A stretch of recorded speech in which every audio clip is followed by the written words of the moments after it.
Hello everyone, welcome to StudyIQ. So we will continue our discussion on history. So far we have completed up to civil disobedience movement. We have talked about Nehru report, Simon Commission recommendations, and then we have discussed about Delhi proposals, the Hindu Mahasabha demands, and Gandhi's 11 demands, and then we have discussed about civil disobedience movement. So that's what we have discussed so far. So in this session, I will be talking about roundtable conferences. So we will discuss the three roundtable conferences. In fact, we are actually going to refer to this period now, 1931 to 37. So our discussion was like this. We started from 1757 to 1857. I have discussed as one phase, the first phase, and we have discussed everything under different governor generals. And then 1857 to 1885 we have done. 1857 to 85 up to Congress formation, and then 85 to 1905 we have done, right, up to partition of Bengal. Then 1905 to 1921 we have done. We have discussed about partition of Bengal, then Swadeshi movement, Surat split. 1904 Tilak was released from jail, and then we have discussed about World War I. We have talked about Home Rule League, we have talked about Khadar Party, we have talked about different phases of militant nationalism, we have talked about reunification of Congress, Lucknow Pact. Okay, we have talked about arrival of Gandhi in India, Champaran Satyagraha, Kheda Satyagraha, Ahmedabad mill strike. We have also discussed about Gandhian experiences in South Africa, the moderate phase of Gandhi, extremist phase of Gandhi, and the issues that Gandhi took up in South Africa and how it gave political maturity to Gandhi. All those things we have covered. And then we have also discussed about 1919 Government of India Act, and Congress boycotted election after 1919 Government of India Act because they are not satisfied with the devolution of power formula which was there in 1919 Government of India Act. Okay, because of diarchy, and through that there was a transferred list and a reserve list, and not much power was given to the elected Indians. Okay, and then we have discussed about Rowlatt Act, Jallianwala Bagh massacre, and Hundar Commission which was appointed to inquire into police excesses during Jallianwala Bagh incident. Okay, and then all these things have culminated into non-cooperation movement, and non-cooperation movement was called off in 1922 because of Chauri Chaura. And then in the next phase, 1921 to 1931, the most important phase that we have discussed so far. So here we have discussed about 1924, the debate between Swarajist and no changers. Then we have also discussed about militant nationalism of in North India and in Bengal. North India we have discussed about HRA, HSRA, it was regrouped into HSRA later, and under Bhagat Singh, all those issues we have covered. We have also discussed about the ideological rethinking in the militant nationalism, okay, during 1920s. What I've told you is it's not just about political freedom. You merely overthrowing of British will give you political freedom, and that's what Congress is also demanding. But you need also to achieve social freedom as well as economic freedom. For that you need economic equality. All kind of exploitation of man by man has to come to an end, and for that large scale land reforms and all are actually suggested by Bhagat Singh. So that thing we have discussed, and we have discussed about militant nationalism in Bengal. We talked about Chittagong Armory raid, Surya Sen, Kalpana Datta, all those details we have actually covered. Okay, and then we have talked about Simon Commission recommendations, and Simon Commission was actually rejected by Congress. Then British government actually asked Congress to come up with a devolution of power formula which is acceptable to all sections, that is Muslim League, Hindu Mahasabha, and also to princely state, and Congress accepted this challenge, and Congress appointed Motilal Nehru to prepare a plan. Okay, and they come up with Nehru report. We have discussed about Nehru report. During this time, Muslim League also thought that they can jointly negotiate to the British government along with Congress, and they are now ready to accept the Congress position on separate electorate if they satisfy or if they can accept certain conditions of Muslim League, and those conditions are what we have discussed under Delhi proposals. So what are the Delhi proposals? We have discussed 4 important points: that the Muslim League is now ready to accept Congress position on separate electorate if they satisfy certain condition. Congress position on separate electorate means Congress is not ready to go for separate electorate. Congress is always in favor of joint electorate with reservation for minorities. Okay, so Muslim League is now ready to accept that, but the Congress have to follow the conditions. The conditions are 1/3 reservation to be given to Muslims in the central provinces, and then Muslims must be given reservation even in Muslim majority area. That was the second condition. Third, there should be some creation of new provinces like Sindh should be separated from Bombay, NWFP should be separated from Punjab, and new provinces to be created. And the fourth condition was residuary power to be vested to be given to the provinces. So these are four conditions by the Muslim League, which is the proposals by Jinnah, and this is what we have discussed under Delhi proposals. And after that, we have discussed about certain demands by Hindu Mahasabha, contrary to exactly opposite, the polar opposite of Muslim League proposals or Delhi proposals, that there should not be any creation of separate provinces of Sindh and NWFP.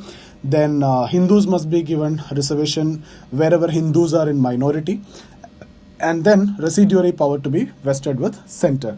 Now after that, we have discussed about Nehru report. In that, the first point that we have discussed is about dominion status, like white colonies like Australia and New Zealand. Okay, and then we have talked about federal structure. Then we have discussed about secularism to be state policy, and then we have talked about the most important point, that the fundamental rights, 19 fundamental rights, including right to education from 6 to 14. All those things we have covered, and then 4 more points are related to Muslim League proposals, exactly opposite of Muslim League. That the first one. There will be a joint electorate with reservation for minorities. Then there won't be any creation of new provinces like Sindh or NWFP. Residuary power to be with the center. Muslim majority areas, Muslims won't be given reservation. So no reservation for Muslims in Muslim majority areas. So obviously, Muslim League was against it. So Muslim League is now going back to their position on separate electorate. So Nehru report is not acceptable to Muslim League. So British government rejected Nehru report by saying that it is not acceptable to all sections of the population. And during this time, Gandhi come up with certain demands. Gandhi's 11 demands we have discussed. Few of them were general in nature. We have discussed that already, like reduction of expenditure in army, then more press freedom, then restriction to be released on carrying of firearms, etc. Then certain issues of peasants were also taken into consideration, like decrease in land revenue and strengthening tenancy rights, etc. Then certain issues related to capitalist class was also discussed here, like coastal shipping must be reserved for Indians, and then imported textile goods should be charged more customs duty so that you can protect the Indian industries, like that. Okay, so all these demands, and we have also talked about salt tax. Gandhi took salt tax as an issue to launch civil disobedience movement. Gandhi could have taken any other issue like land revenue or anything, but why Gandhi took up salt tax to launch civil disobedience movement is because salt is an essential commodity, a basic commodity, which is going to affect every sections of the population. So there is no possibility of social division, that everybody is going to participate in this, right? If you would have launched civil disobedience movement on the basis of land revenue, maybe zamindars will go against you and zamindars may support the English. So Gandhi took up salt issue to launch CDM, and we have seen the CDM, okay, and that's where we have actually stopped. Okay, now here in this session we will be dealing with this new phase, 1931 to 37. Here we will be talking about roundtable conferences, and then we will discuss about a short debate between Ambedkar and Gandhi. And then we will talk about 1935 Government of India Act, and then we will discuss the election which was held after 1935 Government of India Act on the basis of that act, and we will also discuss about the 28 months of Congress rule, okay, and the major achievements and the criticisms also. So this is what we are going to discuss in this phase, and then 1937 to 1947, where we'll discuss about Cripps Mission, August Offer, okay, Wavell Plan, Cabinet Mission Plan, Mountbatten Plan, Rin Mutiny, INA trial, everything we'll cover. With that, we'll finish history. Maybe 3 more sessions, that's enough. We'll complete up to 1947, and then we'll start post-independence India. If you have any doubt in any of this discussion that we have done so far, you can get in touch with me here. This is my Instagram ID. You can join the Telegram channel to get all the videos. I've shared whatever possible video I could get from StudyIQ. Okay, so I've shared all the videos over there, so you can watch the videos. So let's get started with the roundtable conferences. So roundtable conferences. The Roundtable Conference is basically mainly to discuss about Simon Commission recommendations and future devolution of power. Okay, so they have already given the structure, that they have already told that the basic structure will be like Simon Commission recommendation, and you can come and negotiate within that basic structure. So because of that, already Congress boycotted Simon Commission. So here also Congress boycotted the first Roundtable Conference. So most important point that you need to remember or keep in mind is that Congress did not participated in the first Roundtable Conference, because the reason is it is based on Simon Commission recommendation, and you don't have much scope to explore further scope of devolution of power. You can discuss about devolution of power upon the basic structure which is already given by Simon Commission. So Congress boycotted the first Roundtable Conference, and Congress is not actually participating in the first Roundtable Conference. And who all participated? Hindu Mahasabha participated, Muslim League participated, princely states participated, Ambedkar was also called for the first Roundtable Conference. Okay, so let me write down that important point. Why Roundtable Conference? Okay, so to discuss with Indian stakeholders about the Simon Commission recommendation and the issue related to further or future devolution of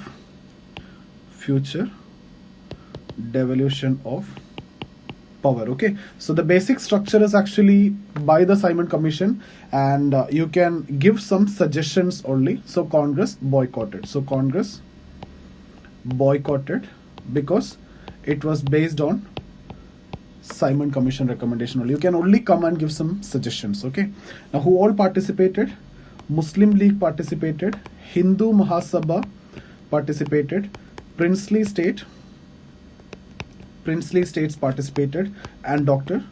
Ambedkar also participated. Okay, now actually since Congress did not participate in this session, it was a major setback for British government, because it actually dented their claim that they are incorporating all sections of Indians in the discussion related to further devolution of power. So since Congress is the most important organization, the non-participation of Congress was actually dented this claim of British government. So in the second Roundtable Conference, they were very keen on bringing Congress to the Roundtable Conference. Okay, and they have started discussions related to that with Congress, and they started talking about second Roundtable Conferences to Gandhi, and finally Gandhi-Irwin talks started. And during this period, civil disobedience movement that we have discussed already, which was launched, has stopped temporarily when Gandhi-Irwin talk was going on.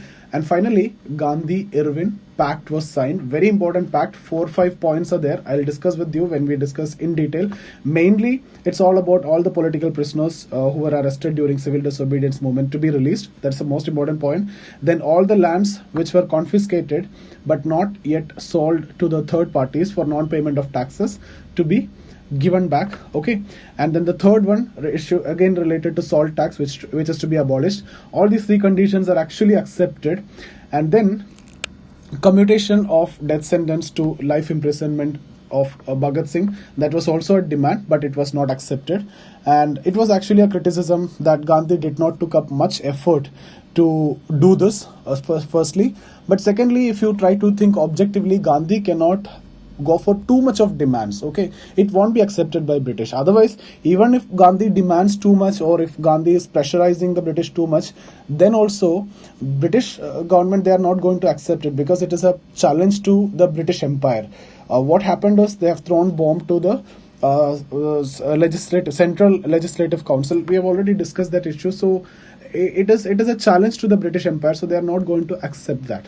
And then one of the other criticism is why there is a discussion, why this discussion is required. Gandhi-Irwin Pact or Gandhi-Irwin talk is required when Purna Swaraj is your demand. Okay, this is also one of the question. So these are related to Gandhi-Irwin Pact.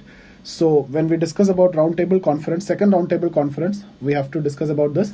And then finally, in Karachi session of 1931, this Gandhi-Irwin Pact was endorsed and gave official go-ahead for participation of Congress in the second Roundtable Conference. Okay, and where Gandhi participated in the second Roundtable Conference. In that, Ambedkar actually demanded for separate electorate for the backward caste also, and it was granted through the communal award.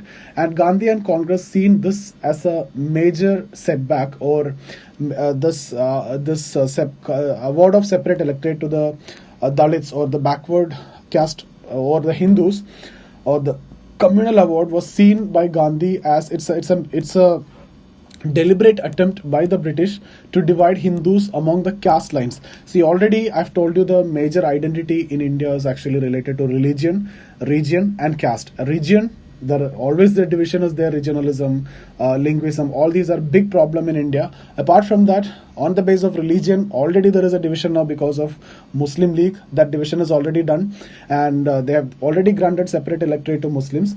Now, if you are giving separate electorate to Dalits, that is going to further divide the Indian community within Hindus on caste lines. And Gandhi actually withdrew from second Roundtable Conference, and he went for a hunger strike. And later, Ambedkar, under severe pressure, he came to Gandhi and he signed the Poona Pact, under which the communal award was called off, and Gandhi Ambedkar decided that there will be a joint electorate with reservation for Dalits. Okay, so this is what all about the second Roundtable Conference, and this is the only Roundtable Conference where Congress participated.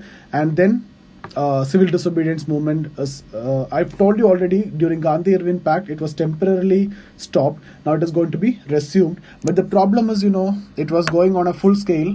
But when there was a break, the momentum was lost, and the momentum and the vigor was lost. So even then it was relaunched. It did not have much impact. Okay, and then third Roundtable Conference, Congress did not participated, and on the basis of these three Roundtable Conferences, the Government of India Act 1935 was enacted. Okay, so we will be discussing about that also if time permits. So let me write down the important points here. Second Roundtable Conference, I'll just write in the bullet points, I won't be writing it completely. So second Roundtable Conference. Okay, so as I've told you, Lord Irwin was very keen on bringing Congress and Gandhi to the second Roundtable Conference because of the criticism that they faced in the first Roundtable Conference. Okay, so Gandhi-Irwin talks began, and it ended in Gandhi-Irwin Pact. See, the significance of Gandhi-Irwin Pact is this: for the first time, British the Viceroy is actually signing a pact with the Indian. So it actually boosted the political mileage of Congress also. Okay, that's why it is very significant. Gandhi-Irwin Pact is very significant. For the first time, Viceroy is signing an agreement with an Indian. So let's write down the points. The first point is all political prisoners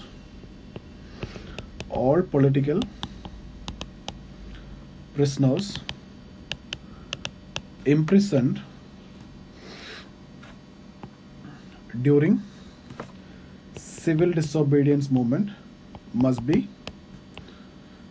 released. Now, whether it is accepted or not, yes, it is accepted. Okay. Second point, all lands confiscated and yet not sold to third parties due to non-payment of taxes must be returned back to the original owners. Whether it is accepted or not, it is also accepted. Okay. Now the third point, Gandhi and Congress forced the British to remove salt tax, salt manufactured for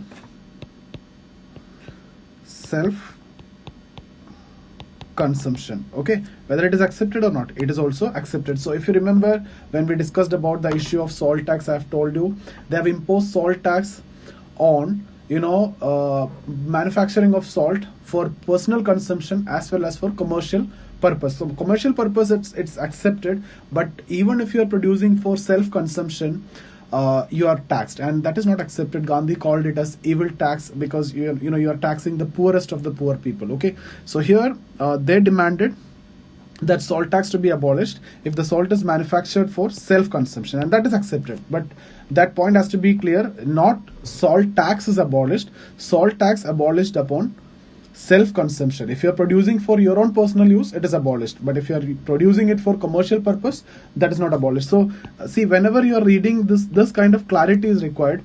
If simply they are asking salt tax is abolished, you cannot tell that. Okay, salt tax is still there, which is for the commercial purpose. So if you get statement like salt tax is abolished, that cannot be your answer. Okay, now next is Congress demanded for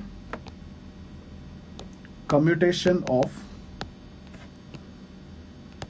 death sentence of Bhagat Singh to life imprisonment. Accepted or not? It is not accepted. Okay, so not accepted. And the last one, demand for inquiry into police excesses against CDM. Accepted or not? This is also not accepted. See, anything related to police excess, they are not much keen on that. If you remember, when we have discussed about Jallianwala Bagh massacre, I have told you Hundar Commission was appointed to inquire into the charges of police excess during Jallianwala Bagh massacre, and you have seen the outcome also. The Hundar Commission did not find any mistake from General Dyer side, who fired upon the peaceful protesters. Neither they find any use of excessive force. They all, even if the commission is appointed, they are definitely going to support the police only. So they are never entertaining this. Okay, they will never support this kind of demands. So if you see, all political prisoners imprisoned during CDM must be released. Yes, accepted. All lands confiscated and not yet sold to third parties must be returned to the owners. Yes, accepted. Gandhi and Congress forced British to remove salt tax for personal use. Accepted, but not for commercial use. Commutation of death sentence of Bhagat Singh, not accepted. Inquiry into police excesses, that is also not accepted. Okay, so criticism, I have already told you, Gandhi did not took up much effort to relate in the case of Bhagat Singh. The reason also I have told you that Gandhi cannot force the British government too much. Even if Gandhi do that, British government is not going to accept that, because it's a challenge to the mighty British Empire. And then why this pact is in question now when Purna Swaraj is our demand? That is also another criticism. Okay, and Gandhi-Irwin Pact was signed, and they have decided to participate in the second Roundtable Conference. So this is the first time a viceroy signing an agreement with Congress. Okay, so it actually increased the political prestige of Congress. Now in Karachi session 1931,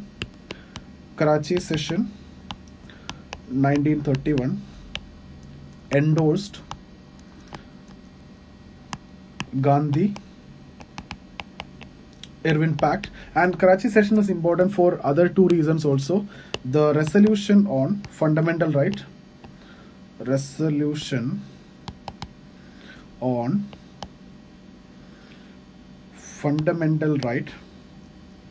and National Economic Program was passed in 1931. National Economic Program 1931, resolution on fundamental right. Now what is this National Economic Program? This is related to land revenue must be decreased. Okay, secondly, wages of workers in industries must be increased. Okay, so so both related to peasants as well as the workers, national economic program. These 2 points, this is enough. If you can remember, this is what the minimum that you need to remember.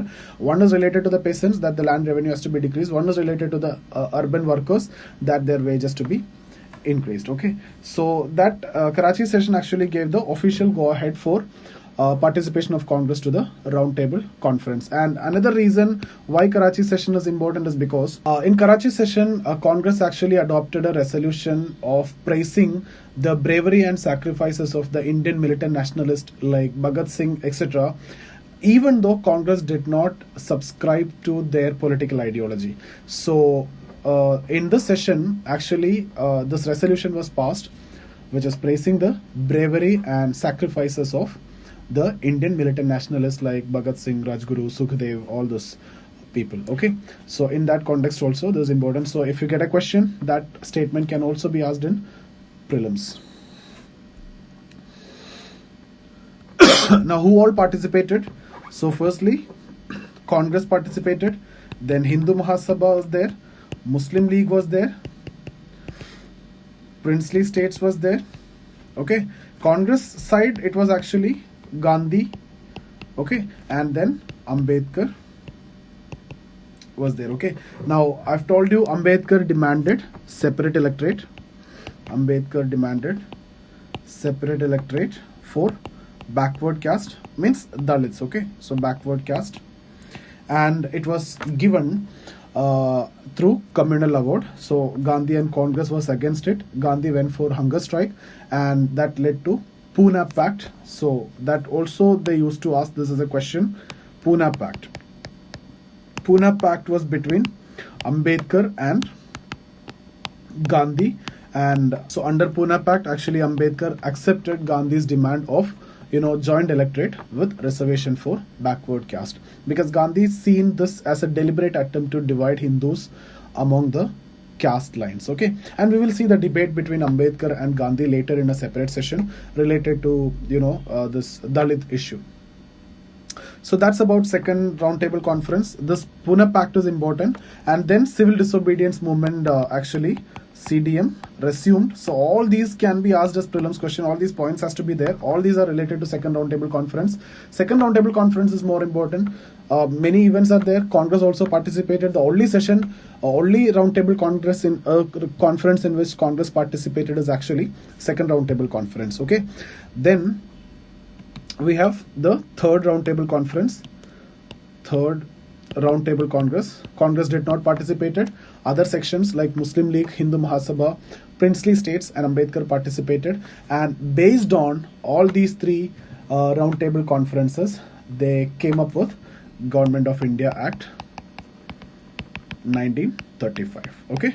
Now we will discuss about Government of India Act 1935. So what is the first provision? Actually, you will see the biggest devolution of power in 1935 Government of India Act, and at the provincial level you will see more devolution of power. Actually, autonomy was granted at the provincial level. So the first point is autonomy was granted at provincial level. See, if you remember, before diarchy was introduced in 1919 at the provincial level, through which there was two lists, reserve list and transferred list. Only upon transferred list the elected Indians and the ministers can make law. Reserved list, including law and order, budget, taxation, etc., is actually reserved for the governor, who was actually appointed by the viceroy. Okay, now here in this autonomy was granted at the provincial level. That means reserve list and transferred list has been done away. That means now that is no more there, and elected representative have got 40% power on budget, law and order, etc. for the first time. So more power is actually given to the elected representative, and that's why I told you this is by far the biggest devolution of power. So the first point, autonomy was granted at the provincial level. Secondly, the diarchy, which was introduced in 1919 at provincial level, was abolished. That is what you have seen, and diarchy will be introduced at the central level. Okay, so second point, at central level, diarchy introduced. Okay, so I've already discussed about you what is diarchy. Archy means rule, monarchy means rule of one, diarchy means rule of two. Here viceroy on one side and elected Indians on the other side, two are there. So elected Indians and they will form the ministries and they can make laws upon the transferred list, and like agriculture, education, all those items. And viceroy will be controlling law and order, budget, taxation, all these important areas. Okay, so here now there is a reserve list and transferred list. So here the ministers, elected Indians, here it is viceroy. Now if you remember, before in 1919 also it was same, transferred list, elected Indians at the provincial level, and reserve list, governor who was appointed by viceroy. Here directly viceroy. The same thing, I'm not getting into too much of details here. And third point is again very important, federal structure. For the first time, federal structure. So some of the students always having confusion, federal structure is in 1919 because of diarchy. See, diarchy means rule of two at the same level. Rule of two at the same level, that means governor and the ministers. So two subjects are there. So rule of two at the same level, that is diarchy. Rule of two at different levels is what federal structure. Okay, so here federal structure was introduced for the first time. So three lists, right? Central list, state list, and concurrent list.